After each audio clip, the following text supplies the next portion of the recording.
So here we are, not by the sea, not on a beach, and not in a classroom. We're skateboarding, and we really know that skateboarding is such a good key for surf training. What we know is that you can go weight training, you can go swimming, you can stretch, you can do all these things, but nothing's really teaching your muscle memory to turn and balance. There's not anything really out. I really like indoor boards. I like all those balance boards. They're great, fantastic. But a skateboard is the closest thing you're going to get in that actual surfing movement. So what we're going to do is have a quick look at the different types of skateboards we can use. Really importantly that you remember, skateboarding, you can use it for a bit of transport. That's what Yella does with her little board here we're going to look at in a minute, for a bit of transport.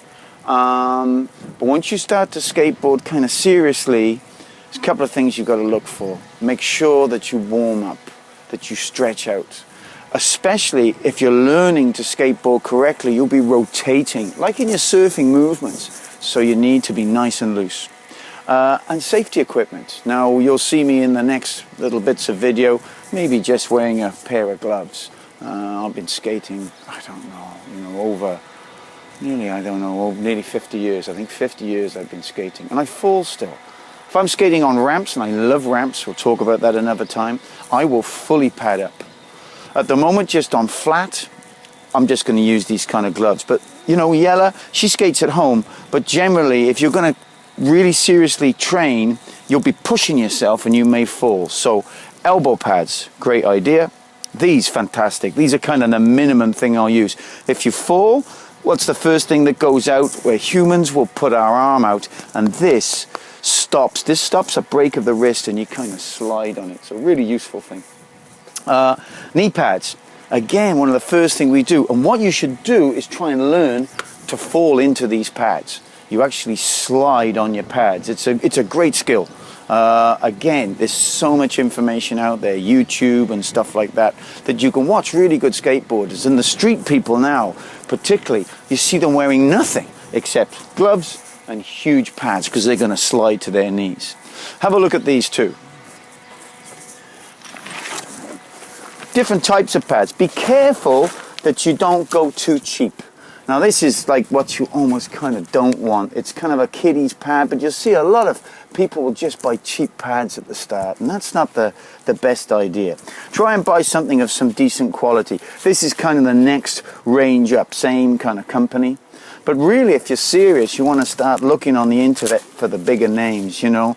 I'm a big fan of quality in safety equipment. For instance, if I'm on ramp, I use these. There's many different types of pads around, but I'm a big fan at the 187 killer pads. I use these, but there's lots of good quality things out there. If you buy cheap in skate pads, you're going to get cheap protection. That's it. These, I love these. If I was seriously road skating, or definitely every time I go to a ramp, I wear these things. Now what it is, it comes from BMX, and we use them, you see the roller girls using them and stuff. You've got a nice bit of spinal coccyx protection.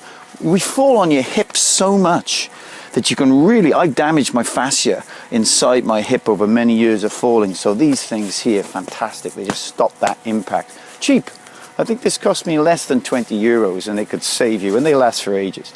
So think seriously about padding up when you're going to skate. And of course, this is going to be vital for many of you. You want to have a helmet. Ramps, serious road skating.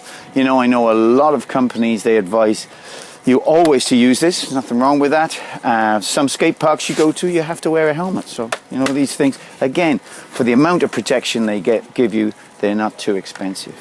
Okay, well, that's really number one, is look after yourself. And then let's look at the types of equipment that you'll have.